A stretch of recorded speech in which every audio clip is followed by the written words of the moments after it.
एक मरतबा आक़ाई करीम अलैहिस्सलातु व तस्लीम ने अपने सहाबाए किराम के दरमियान जलवा फरमा थे।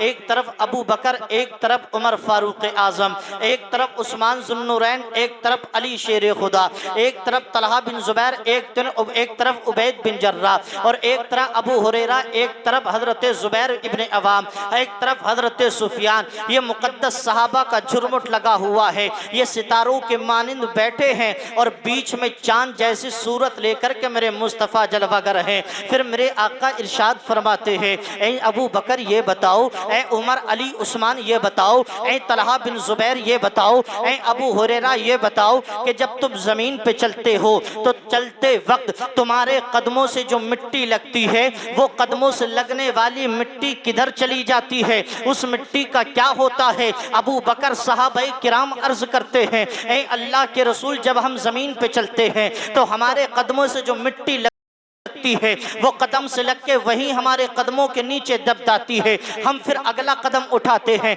मिट्टी पैरों से लगती है, जमीन पे गिर जाती है। यही हमारे कदमों से लगने वाली मिट्टी की हकीकत है कि कदमों से मिट्टी लगी, जमीन पे गिर गई, कदमों से मिट्टी लगी और जमीन पे गिर गई। लेकिन मेरे आका फरमाते हैं, मुस्तफ़ा जानी रहमत फरमाते हैं, मक्की और मदनी ताजदार मुस्तफ़ा करीम फरमाते हैं, ऐ अबू बकर ये तुम्हारे कदमों की मिट्टी है कि मिट्टी कदम से लगी जमीन पे गिर गई। उमर ये तुम्हारे कदमों की मिट्टी है कि मिट्टी कदमों से लगी जमीन पे गिर गई। जुबैर ये तुम्हारे कदमों की मिट्टी है कि मिट्टी कदम से लगी जमीन पे गिर गई। उबैद ये तुम्हारे कदमों की मिट्टी है कि मिट्टी कदमों से लगी जमीन पे गिर गई। ऐ तलहा ये तुम्हारे कदमों की मिट्टी है कि मिट्टी कदमों से लगी जमीन पे गिर गई। लेकिन कसम रब्बे काबा की, जिसने तुम्हारे पैगंबर को नबियों का इमाम बना करके भेजा है, जिसने आमना का बेटा बना करके भेजा है, जिसने खातमुन नबिय्यीन बना करके भेजा है, जिसने अशरफुन नबिय्यीन बना करके भेजा है, जिसने शफीउल मुज़निबीन बना करके भेजा है, मेरे आका फरमाते हैं, ए सहाबा तुम्हारे कदमों से लगने वाली मिट्टी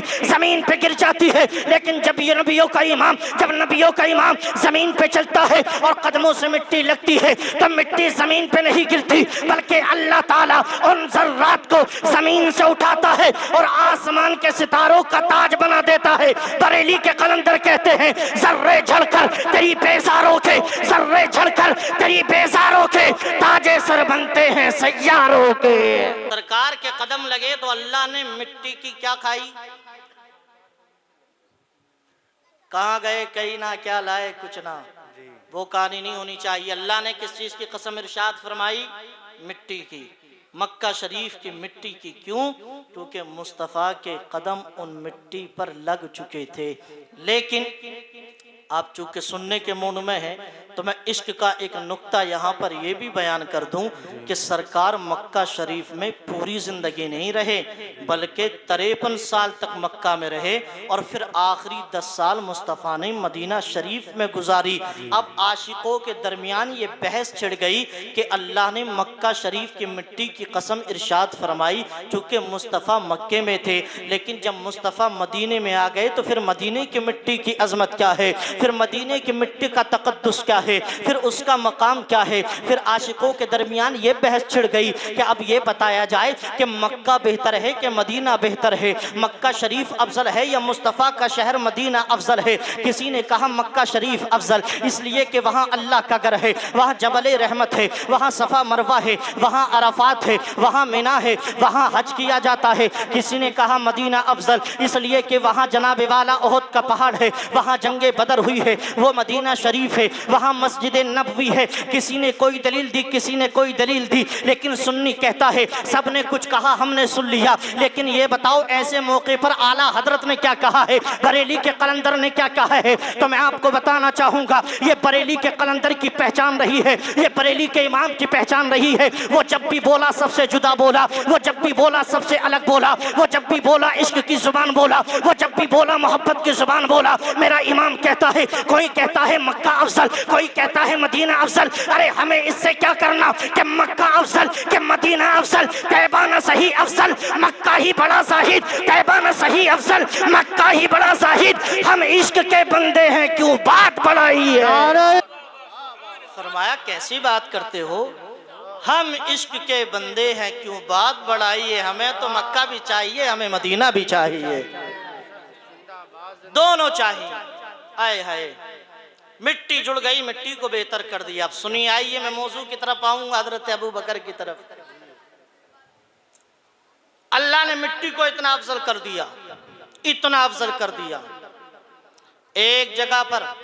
और एक बात ये भी सुनते चलिए, मक्का शरीफ की मिट्टी से बेहतर भी एक मिट्टी है। उलमा ने लिखा, मदीने शरीफ में ज़मीन का वो हिस्सा और ज़मीन का वो टुकड़ा जो हमारे नबी के जिस्म मुबारक से टच है, वो काबे शरीफ से भी बेहतर और अल्लाह के अर्श आज़म से भी बेहतर है। जो मुस्तफ़ा के जिस्म मुबारक से टच है, अल्लाह अकबर। अंदाज़ा लगाइए, मुस्तफ़ा के जिस्म से अगर मिट्टी जुड़ जाए तो इतनी अज़मत वाली हो जाती है। और मेरे आका ने तो यूँ फरमाया कि मैं हुसैन से हूँ और हुसैन मुझसे है। अल्लाह अकबर। सुनाऊँगा इंशाअल्लाह इमाम हुसैन पे भी वक्त आने पर, मच लेंगे आप। अब मुस्तफ़ा के हवाले से अल्लाह पाक एक जगह और फरमाता है, कुंतुम खैरा उम्मतिन उखरिजत लिन्नास, ए नबी हमने तुम्हारी उम्मत को सबसे बेहतर उम्मत बना दिया है। यानी अल्लाह ने मुझे, आपको, मुसलमानों को, नबी के गुलामों को, वो जो उम्मतें गुजरी उन सब से बेहतर उम्मत बनाया है। अब बनाया क्यों है? क्या इसलिए बनाया कि मुसलमान गुनाह ठीक ठाक करता है, झूठ काफी बोलता है, पड़ोसी का माल काफी मार लेता है, गलत काम ज्यादा करता है, गीबत ज्यादा करता है, शराब भी काफी पीने लगा, नमाज़ें ठीक ठाक छोड़ देता है? इसलिए फरमाया नहीं, कुंतुम खैरा उम्मा, हमने तुम्हारी उम्मत को सिर्फ और सिर्फ इस वजह से बेहतर बनाया कि ये उम्मत हमारे मोहम्मद की उम्मत है, ये उम्मत हमारे महबूब की उम्मत है। एक जगह पर अल्लाह ने फरमाया, या निसा अन्नबी लस्तुन्ना का अहदिम मिनन निसा, कि ए नबी की बीवियों तुम आम औरतों की तरह नहीं हो। यानी जो सरकार की बीवियां हैं, हमारी और तुम्हारी माएँ हैं, वो सब अल्लाह फरमाता है तुम और दूसरी औरतों की तरह नहीं हो, तुम्हारी शान अलग है। आपका इंतकाल हो जाए, आपकी बीवी दूसरे से निकाह कर सकती है इद्दत के बाद, लेकिन सरकार की बीवी के लिए हुक्म ये है कि सरकार के ज़ाहिरी इंतकाल के बाद भी आपकी बीवी दूसरे से निकाह नहीं कर सकती है। हमारी और तुम्हारी माँ बहनों को ख्वाबो ख्याल में गंदे ख्वाब भी आ सकते हैं, लेकिन मुस्तफ़ा करीम अलैहिस्सलातु व तस्लीम की बीवियों को इस तरह का ख्याब नहीं आता था, इस तरह के ख्यालात भी नहीं आते थे, वो इन सारे मामलात से पाक थी। तो अल्लाह ने फरमाया, ए नबी की बीवियों तुम आम औरतों की तरह नहीं हो। अब ये तीन मिसालें मैंने आपके सामने रखी, एक तो मिट्टी की, एक उम्मत की, एक औरत की। अल्लाह ने तीनों को अफजलो आला कर दिया। यानी मिट्टी मुस्तफ़ा के कदमों से लगी तो मिट्टी बेहतर हो गई, एक उम्मत मुस्तफ़ा से जुड़ी तो उम्मत बेहतर हो गई, एक औरत मुस्तफ़ा से जुड़ी और औरत बेहतर हो गई। और आपकी तवज्जो काम करे तो एक मिसाल और दे दूं, अल्लाह पाक ने बहुत सारे सहीफे उतारे हैं, लेकिन चार ऐसी मशहूर किताबें उतारी है। यानी एक तौरात उतारी, इंजील उतारी, ज़बूर उतारी, कुरान उतारा। ये चारों किताबें अल्लाह ने अपने नबियों पर उतारी है, लेकिन सुन्नियों का अकीदा ये है किताबें चारों खुदा की हैं, कलाम चारों खुदा का है, लेकिन उन चारों किताबों में सबसे बेहतर किताब कुरान मजीद है। सुभान अल्लाह, सुभान अल्लाह, सुभान अल्लाह। कौन सी किताब है? कुरान शरीफ। अब आपसे कोई ये सवाल करे, ये बताएं चारों किताबें तौरात किसने उतारी? जोर से बोलो। इंजील किसने उतारी? तौरात किसने उतारी? कुरान शरीफ किसने उतारा? अल्लाह ने। जब आपका ये अकीदा है और हमारा सबका ये अकीदा है कि चारों किताबें अल्लाह ने उतारी हैं, फिर जब चारों का उतारने वाला एक, भेजने वाला एक, नाजिल करने वाला एक है, तो सिर्फ एक किताब को तीन किताबों से बेहतर क्यों कह रहे हो? यानी कुरान फिर तौरात से बेहतर क्यों? कुरान ज़बूर से बेहतर क्यों? कुरान इंजील से बेहतर क्यों? अरे जब चारों कलाम एक ही के हैं, चारों का मुतकल्लिम एक है, सबका नाजिल करने वाला खुदा है, तो फिर चारों को बराबर कहो ना, चारों को यकसा कहो, फिर इन दूसरों में आप एक दूसरे पर फौकियत क्यों देते हैं? कुरान को 3 किताबों से बेहतर क्यों बताते हैं? तो ये मिंबरे नूर पर तशरीफ फरमा उलमा कहेंगे, इरशाद मंजरी कैसी बात करते हो? तुम सिर्फ ये देखते हो कि तौरात को खुदा ने उतारा, इंजील को खुदा ने उतारा, ज़बूर को खुदा ने उतारा, कुरान को खुदा ने उतारा। यहाँ इस वजह से फौकियत नहीं मिली है, बल्कि यहाँ पर अगर वजह फौकियत को समझना है, अल्लाह ने कुरान को क्यों बेहतर करार दिया, अगर इस बात को समझना है तो ये मत देखो किसने उतारा है, बल्कि ये देखो कि उतारा किस पर है। तौरात किस पर उतारी ये देखो, इंजील किस पर उतरी ये देखो, ज़बूर किस पे उतरी ये देखो, कुरान किस पे उतरा ये देखो। जब हमने गौर किया तो पता चला कि बेशक जिस पर कुरान नाजिल हुआ, यानी हमारे नबी पर कुरान नाजिल हुआ, तो हमारा नबी बेशक तौरात वाले नबी से बेहतर है, हमारा नबी इंजील वाले नबी से बेहतर है, हमारा नबी तौरात वाले नबी से बेहतर है। और ये 3 ही नबी क्यों? अल्हम्दुलिल्लाह हमारा अकीदा तो ये है कि हजरत आदम से बेहतर मेरा नबी, हजरत शुएब से बेहतर मेरा नबी, हजरत लूत से बेहतर मेरा नबी, हजरत हूद से बेहतर मेरा नबी, हजरत ज़करिया से बेहतर मेरा नबी, हजरत दानियाल से बेहतर मेरा नबी, हजरत हारून से बेहतर मेरा नबी, हजरत याकूब से बेहतर मेरा नबी, हजरत यूसुफ से बेहतर मेरा नबी, हजरत इस्माइल से बेहतर मेरा नबी, हजरत इब्राहीम से बेहतर मेरा नबी। और मचल जाना और जोर से कह देना, हजरत आदम सफीहुल्लाह, हजरत मूसा कलीमुल्लाह, हजरत इब्राहीम खलीलुल्लाह, हजरत इस्माइल सबीहुल्लाह, हजरत ईसा रूहुल्लाह। अल्लाह के हर नबी से बेहतर मेरा नबी, हर रसूल से बेहतर मेरा नबी। तभी बरेली का कलंदर बोला, सबसे आला वो आला हमारा नबी, सबसे बाला वो बाला हमारा नबी। क्या खबर कितने तारे खिले छुप गए, पर न डूबे न डूबा हमारा नबी।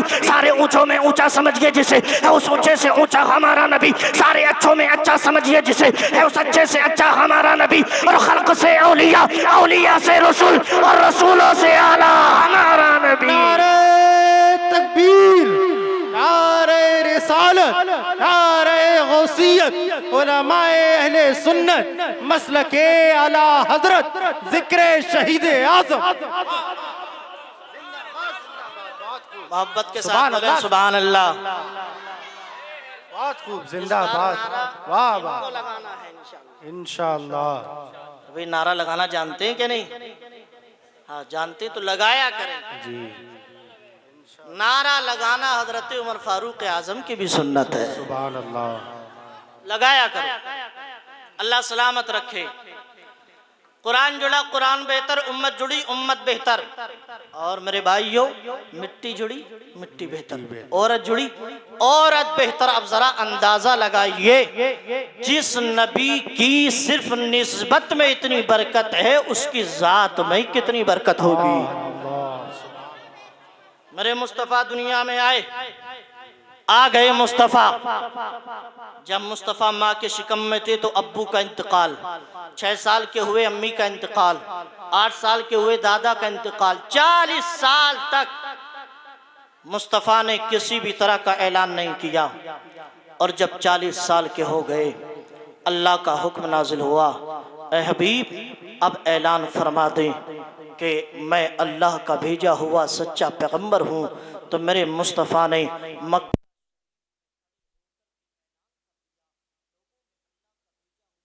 पैगंबर हूँ, मेरे हाथ पर कलमा पढ़ करके मुसलमान हो जाओ, मुझे अल्लाह का हबीब मानो, और खुदा तुम्हारा एक है, वाहदहू ला शरीक है। मुस्तफ़ा के इस दावत पर किसी ने लब्बैक नहीं कहा, बल्कि लोग इग्नोर करके चले गए। लेकिन अरब की मुक़द्दस धरती पर अगर सबसे पहले मुस्तफ़ा के दस्ते बरहक पर आदमियों में किसी ने इस्लाम कबूल किया, तो वो ज़ात कोई और ज़ात नहीं है, बल्कि खलीफे अव्वल मुस्तफ़ा के चहीते यार हजरत अबू बकर सिद्दीक की जाते बाबरकत है।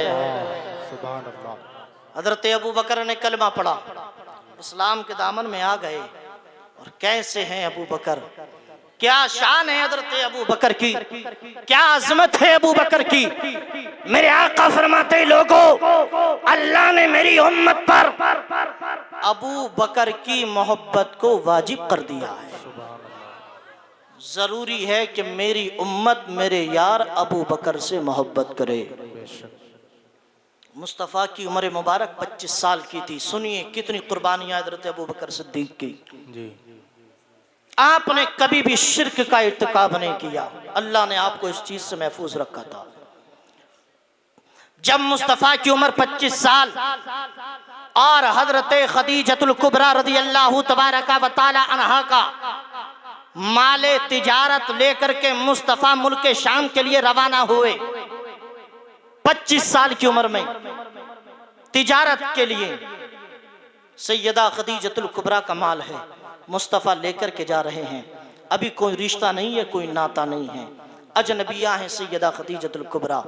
मुस्तफ़ा माल लेकर के गए और हर बार से ज़्यादा नफ़ा मुस्तफ़ा को मिला। सुभान अल्लाह। तिजारत करके वापस लौटे। सैयदा खदीजतुल कुबरा अपने घर की छत पर बैठ जाती हैं और घर की छत पे बैठ करके काफ़िले के आने का इंतज़ार करती हैं। ख़ुद बयान करती हैं कि मैं छत पे बैठ करके देख रही थी जब काफ़िला आता है और सवारियाँ चूँकि गधे खच्चर और ये सारे जानवरों पे लोग सवार होते थे उस दौर में, तो फरमाती हैं जब वो दौड़ते थे ना तो उसकी गर्दो गुबार से लोगों का चेहरा छुप जाया करता था, नज़र नहीं आता था। लेकिन मैंने देखा कि जब मैंने अपना माल मोहम्मद को लेकर के भेजा था और मैं घर की छत पे बैठ कर के इंतजार कर रही थी कि वो कब वापस आएगा काफिला, और जब वो काफिला वापस आने लगा और जानवरों के कदमों की वजह से जब मिट्टी जमीन से उड़ी तो लोगों का चेहरा ढक गया, मुझे किसी की पहचान नहीं हुई। लेकिन उन सारी गर्दो गुबार के बीच एक चेहरा चौदहवीं के चांद की तरह चमक रहा था, एक चेहरा बिल्कुल नूरानी इरफानी, चमक और दमक उसकी अलग थी। जब मैंने गौर से देखा तो वो चेहरा किसी और का नहीं, वो मोहम्मद रसूलुल्लाह का चेहरा था, वो आमना के बेटे का चेहरा था, वो अब्दुल्ला के दुलारे का चेहरा था। फरमाती है जब ये मैंने मंजर देखा तो उनकी मोहब्बत मेरे दिल में बैठ गई, और जब उनकी मोहब्बत मेरे दिल में बैठी तो मैंने अपना रिश्ता उनकी बारगाह में भेजा, और जब रिश्ता गया तो मेरे आका ने फरमाया सुनो मेरा रिश्ता आया है। ये रिश्ते जो शरीफ लोग होते हैं, जो इज्जतदार लोग होते हैं, जो अच्छे लोग होते हैं, उनका रिश्ता रास्तों में तय नहीं होता, उनका रिश्ता व्हाट्सएप की चैटिंग पे तय नहीं होता, उनका रिश्ता फेसबुक पे तय नहीं होता। मेरे आका फरमाते हैं अभी मेरे घर के जिम्मेदार जिंदा हैं, अगर रिश्ता करना है तो मेरे घर के जिम्मेदार लोगों से बात किया जाए। मेरे घर के जिम्मेदार लोगों से रिश्ता पहुंचा, तय पा गया। अब शादी का वक्त आया, शादी की सारी तैयारियां हो गई, सारा सामान आ गया। मेरे आका ने फरमाया अबू तालिब से कि अपनी शादी का जो जोड़ा है जो मैं अपनी शादी में पहनूंगा, मैं ये चाहता हूं कि वो जोड़ा, उस जोड़े का मैं खुद ही इंतजाम करूं, खुद इंतजाम करना चाहता हूं मैं अपनी शादी के जोड़े का। घर तो इतना कह दिया, लेकिन जेब में इतना माल था नहीं कि जोड़े का इंतजाम कर लेती। अल्लाह, ये जाहिरी गुर्बत है मुस्तफ़ा की, वरना तो हकीकत ये। मेरे आका ने फरमाया आयशा अगर मैं चाहूं तो मक्का के पहाड़ मेरे इर्द गिर्द सोना बन करके चले, लेकिन जाहिरी गुर्बत, जेब खाली, चाहते ये है शादी का जोड़ा खुद बनाऊं, लेकिन कहें किससे, दिल की बात शेयर करें किससे। इतने में दिल की धड़कनों पर राज करने वाला, दिल के करीब हजरत अबू बकर सिद्दीक आ जाते हैं, मुस्तफ़ा के करीब बैठते हैं और अर्ज़ करते हैं या रसूल अल्लाह, कैसे चेहरे पर गम के आसार नमूदार है, ऐसा लगता है कि कुछ परेशानी आपको लगी हुई है। दोस्त दोस्त को जानता है, अजीज़ दोस्त ऐसे ही होते हैं। मेरे आका ने फरमाया अबू बकर तुमने सही पहचाना, मेरे दिमाग में कोई परेशानी है, तुमने सही जाना है। अब मेरे आका ने अपने दिल की बात अपने यार को बताई, और दोस्त हो तो ऐसा हो, प्यारा दोस्त हो तो ऐसा हो, अगर किसी का साथी हो तो अबू बकर जैसा हो। मेरे आका फरमाते हैं अबू बकर हाँ मुझे शादी के जोड़े का इंतजाम करना है, लेकिन मेरे पास इतना माल नहीं है कि मैं अपने शादी के जोड़े का कपड़ों का इंतजाम करूं। हजरत अबू बकर कहते हैं या रसूल अल्लाह कैसी परेशानी में आप पड़े हुए हैं, बिल्कुल गम भूल जाइए, खुश हो जाइए। इतना कहा और हजरत अबू बकर मार्केट जाते हैं और एक हसीन और जमील खूबसूरत जोड़ा मुस्तफ़ा के लिए लेकर के आते हैं, और बतौरे तो तोहफा मुस्तफ़ा की बारगाह में पेश कर देते हैं, या रसूल अल्लाह ये जोड़ा मैं अपनी तरफ से आपको गिफ्ट में देता हूँ, आप इसको कबूल कीजिए। अब मुस्तफ़ा ने वो तोहफा ले लिया, अपने घर में रख लिया। लेकिन कुछ ही दिन के बाद सैयदा खदीजतुल कुबरा के घर से भी शादी का एक जोड़ा आ गया। अब एक जोड़ा अबू बकर ने दिया, अब एक जोड़ा सैयदा खदीजतुल कुबरा ने दिया है, एक जोड़ा बीवी की तरफ है, होने वाली बीवी की तरफ से, और एक जोड़ा अपने यार अबू बकर सिद्दीक की तरफ से है। अब दोनों जोड़े सामने हैं। अब सवाल ये पैदा होता है कि शादी के दिन पहना कौन सा जोड़ा जाए, कौन से कपड़े पहने जाए। तो मेरे आका ने फरमाया, ऐ लोगों, सैयदा खदीजतुल कुबरा का जोड़ा रख दो, मैं अबू बकर का जोड़ा पहनना चाहता हूँ, इसलिए कि ये अबू बकर सिद्दीक वो है जिसको अल्लाह ताला ने मेरी दोस्ती के लिए चुन रखा है। ये जमीन के ऊपर भी जब तक रहेगा मेरे साथ रहेगा, और जमीन के अंदर जाएगा तब भी मेरे साथ रहेगा। नारे तकबीर, नारे रिसालत, नारे गौसियत, उलमाए अहले सुन्नत, जिक्र शहीद आज़म। फरमाया मैं अबू बकर का लाया हुआ जोड़ा पहनना चाहता हूँ। अब पहन लिया, शादी हो गई। अब मुस्तफ़ा जब 40 साल के हुए और मुसलमानों का दायरा आगे बढ़ा तो इस्लाम के दुश्मन फैल गए। जगह जगह इस्लाम के हासदीन जन्म लेने लगे। ऐसी नौबत आ गई कि जब 53 साल की जिंदगी मेरे आका की हुई तो लोगों ऐसी ऐसी कुर्बानियां हजरत अबू बकर सिद्दीक की हैं। मेरे आका ने सिर्फ यूं होठ हिला दिए थे, अबू बकर इस्लाम के लिए कुछ माल की ज़रूरत है। तो हज़रत अबू बकर वहाँ से उठे और हज़रत उमर फ़ारूक आज़म भी उठे, और हज़रत उमर फ़ारूक आज़म के दिल में ये ख्याल आया कि हज़रत अबू बकर हर बार मुझसे ज़्यादा नंबर ले आते हैं, यानी मुझसे बढ़ चढ़ कर के हिस्सा लेते हैं। आज मैं अबू बकर से ज़्यादा नंबर लाऊंगा, आज मैं अबू बकर से ज़्यादा माल खर्च करूँगा। अल्लाह अकबर, ये अबू बकर सिद्दीक हैं, ये मुस्तफ़ा के यार हैं, ये सैयदा आयशा के वालिदे गिरामी है। हज़रत अबू बकर भी अपने घर चले, हज़रत उमर फारूक आज़म भी अपने घर चले। हज़रत उमर फारूक आज़म ने अपने घर का माल जमा किया, और जमा करने के बाद आधा माल अपने घर का इस्लाम की खातिर ले आए और इस्लाम के लिए राह खुदा में खर्च कर दिया, मुस्तफ़ा के कदमों में डाल दिया और अर्ज़ की, या रसूल अल्लाह, अपने घर का आधा माल मैं इस्लाम के लिए देना चाहता हूँ, राह खुदा में खर्च करना चाहता हूँ। और कुछ ही देर के बाद हज़रत अबू बकर सिद्दीक भी आते हैं, और मुस्तफ़ा के चहीते यार हज़रत अबू बकर ने ला कर के माल मुस्तफ़ा के कदमों में डाल दिया, और सारा माल मुस्तफ़ा के कदमों में ला कर के डाला। मेरे आका ने फरमाया, अबू बकर ये क्या है, तुम्हारा अपने घर कितना माल छोड़ करके आए हो और कितना ले करके आए हो। तो हज़रत अबू बकर अर्ज करते हैं, या रसूल अल्लाह, मेरे घर में सुई से लेकर के जो भी सामान था, छोटा बड़ा जो कुछ भी सामान हो सकता था, मैं सारा सामान आपकी बारगाह में लेकर के हाजिर हो गया हूँ। मुस्तफ़ा, मेरे घर का सारा सामान आपकी बारगाह में पेश है, आप इसको कबूल फरमा ले। मुस्तफ़ा अर्ज फरमाते हैं, ए अबू बकर, ये तो बताओ घर में क्या छोड़ा, बच्चों के लिए क्या छोड़ा, बीवी के लिए क्या छोड़ा। तो अबू बकर सिद्दीक ने आला हजरत की जुबान में यूं कहा कि मैं क्या छोड़ता, मेरा अकीदा तो ये है, कौन देता है, देने को मुँह चाहिए, देने वाला है सच्चा हमारा नबी।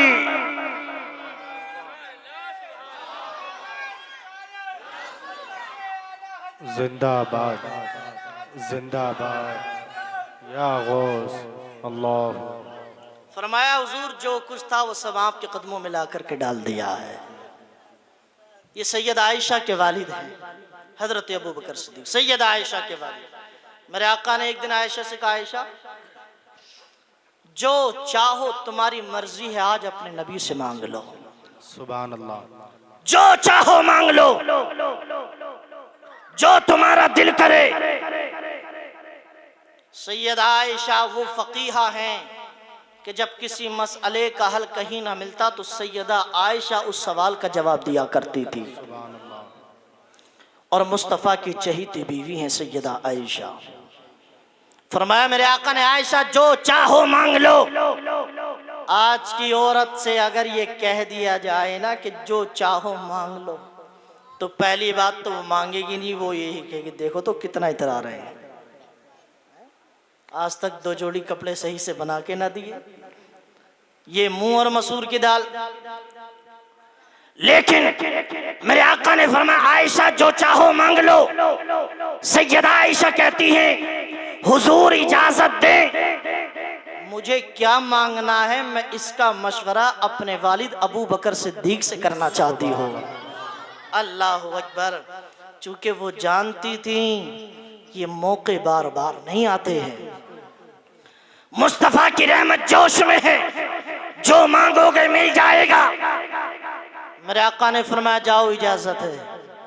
सैयद आयशा अपने घर पहुंची और जाकर के हजरत अबू बकर सिद्दीक से अर्ज करती हैं अब्बू जान, हुजूर ने ये कहा है कि जो चाहो मांग लो। अब आप ये मशवरा दें कि मुझे क्या मांगना चाहिए। तो हजरत अबू बकर सिद्दीक वो आशिक़ रसूल आज़म वो गुलाम रसूल आज़म फरमाते बेटी आयशा मशवरा तो दूंगा, लेकिन शर्त ये है कि जो पूछोगी और मुस्तफ़ा जो बताएंगे वो आकर तुम मुझे भी बताओगी। ये है मुस्तफ़ा की हदीस सुनने का जज्बा। यहाँ तो जनाब वाला पड़ोस में जिक्र रसूल हो रहा है तो किसी को निकलने ही के लिए फुर्सत नहीं है, वक्त ही नहीं है कि हदीस पाक सुनने। लोग कई कई हफ्तों का सफर करके जाया करते थे एक एक हदीस सुनने के लिए, एक एक मुस्तफ़ा की हदीस सुनने के लिए। आज तो घर बैठे भी अगर जिक्र सुनाने के लिए आओ तो आदमी सुनने तैयार नहीं है। सच है। और अगर आज भी इस चीज का अंदाजा लगाना है ना तो यूपी से बाहर निकल के देखिए, आपको पता चल जाएगा कि हदीस किसको कहते हैं, उलमा किसको कहते हैं और आलिम कैसे हाथ आते हैं। ये तो फैजान है आला हजरत का कि जिधर उठाओ उलमा ही उलमा नजर आते हैं। फैजान है आला हजरत का, समझे आप। सुना करें, कद्र किया करें, कद्र किया करें। कुरान की कदर करनी चाहिए, हदीस की कदर करनी चाहिए। जितना हो सके वक्त अल्लाह और उसके रसूल के जिक्र में गुजारा करें। मेरे आका ने फरमाया कि जहाँ पर अल्लाह और उसके रसूल का जिक्र होता है ना वो जगह जगह नहीं रहती बल्कि जन्नत की क्यारी बन जाती है। जन्नत की। एक साहब कहने लगे यार ये मौलाना लोगों की फालतू की बातें हैं, कुछ नहीं है ऐसा। बोले ये तो फला साहब की जगह है, ये जन्नत की क्यारी कैसे बन गई। तो हमने कहा ये अल्लाह की देखो हिकमत है, अल्लाह पाक दिखाना नहीं चाहता है। तो फरमाया अच्छा ये बात मत कहना कि अल्लाह की हिकमत है। अल्लाह की हिकमत ये कैसी बात, अल्लाह की हिकमत हर काम में अल्लाह की हिकमत है।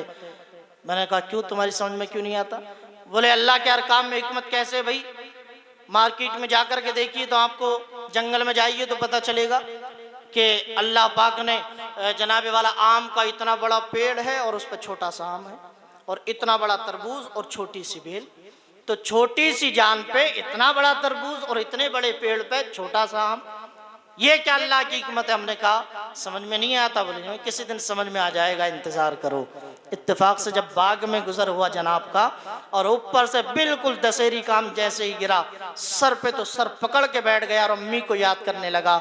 हमने कहा कुछ समझ में आया, अगर आम की जगह तरबूज लगता तो तेरा क्या हाल होता। समझ रहे हैं आप। इसलिए मानना पड़ेगा कि अल्लाह के हर काम में हिकमत होती है।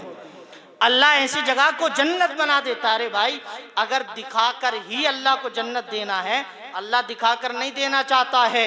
वो फरमाता नहीं, हम दिखा के नहीं बताना चाहते, बल्कि हम ये चाहते हैं हमारा नबी बोले और तुम उस बात को कबूल कर लो।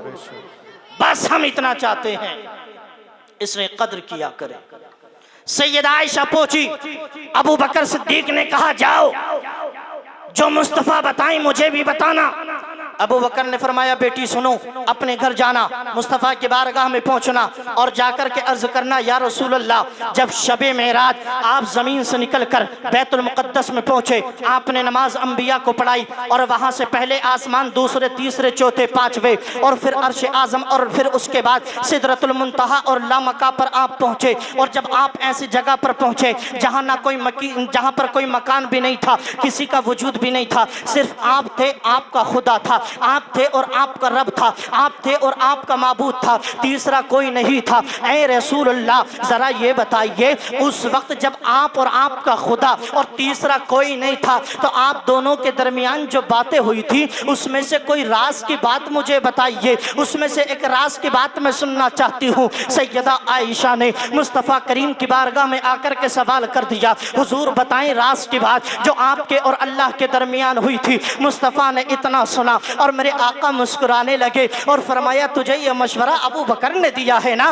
वो मेरा यार है, उसे सवाल ही ऐसा करना था। ऐ आयशा ये तो बताओ, अगर मैं राज की बात बता दूंगा तो राज राज कब रहेगा, वो तो खुल जाएगा, वो तो फाश हो जाएगा। लेकिन चूंकि मुस्तफ़ा ने वादा किया है, चूंकि मुस्तफ़ा ने कह दिया है, तो हम मुस्तफ़ा झूठ नहीं बोलते, मुस्तफ़ा वादा खिलाफी नहीं करते। ऐ आयशा सुनो, शबे मेराज जब अल्लाह से मुलाकात हुई और अल्लाह पाक ने मुझको बहुत सारे मुझसे सुनाए, तो उन राजों की बातों में से एक राज की बात यह है, अल्लाह ने फरमाया था, ए मोहम्मद अगर आपकी उम्मत का एक आदमी दूसरे आदमी के दिल को खुश कर दे, तो खुश करने की वजह से अल्लाह पाक आपकी उम्मत के उस बंदे को जन्नत अता फरमाएगा।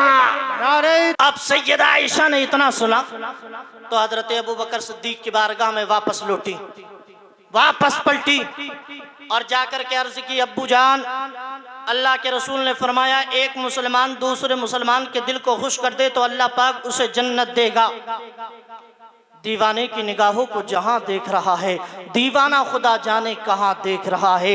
हजरत अबू बकर सिद्दीक ने इतना सुना तो फरमाया, सुबहान अल्लाह, क्या ही मुज़्दा आपने बताया है। और उसके बाद आपके चेहरे का जोग्राफिया बदल गया, चेहरा खुशी से गम में बदल गया, आपके चेहरे पे गम जाहिर होने लगा। सैयदा आयशा अर्ज करती है, अब्बू जान इसमें परेशान होने की बात क्या है, इसमें गमगीन होने की बात क्या है, ये तो अच्छी बात है। एक मुसलमान दूसरे मुसलमान को खुश कर दे, एक मुसलमान दूसरे मुसलमान के गम में काम आ जाए तो अल्लाह उसे जन्नत देगा। मेरे आका फरमाते हैं, अबू बकर सिद्दीक फरमाते हैं, आयशा एक मुसलमान दूसरे मुसलमान को खुश करे तब जन्नत मिलेगी। लेकिन तजर्बा यह है, एक मुसलमान दूसरे मुसलमान को खुश कम करता है, बल्कि दुख ज्यादा पहुंचाता है, तकलीफ ज्यादा पहुंचाता है, परेशानी ज्यादा पहुंचाता है। ए आयशा, मैंने अपनी जिंदगी में ना जाने कितने लोगों के दिलों को दुखाया है, कितने लोगों को तकलीफ पहुंचाई है, कितने लोगों को ईजा पहुंचाई है। मुझे एहसास होता है, मुझे अफसोस होता है, कहीं अल्लाह ताला मुझे जहन्नम में न डाल दे,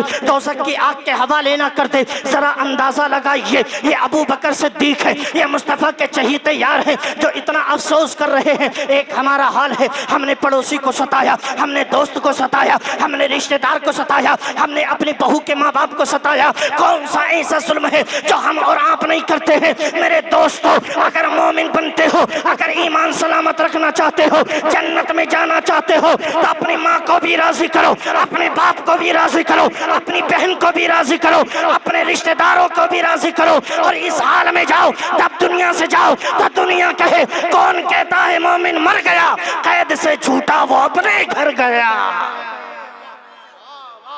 कौन कहता है मोमिन मर गया, कैद से छूटा वो अपने घर गया। ये अबू बकर सिद्दीक है, इनका तो अंदाज ही अलग है। मेरे आका ने फरमाया, जितना एहसान अबू बकर का इस्लाम पर है ना, इतना किसी का भी नहीं है।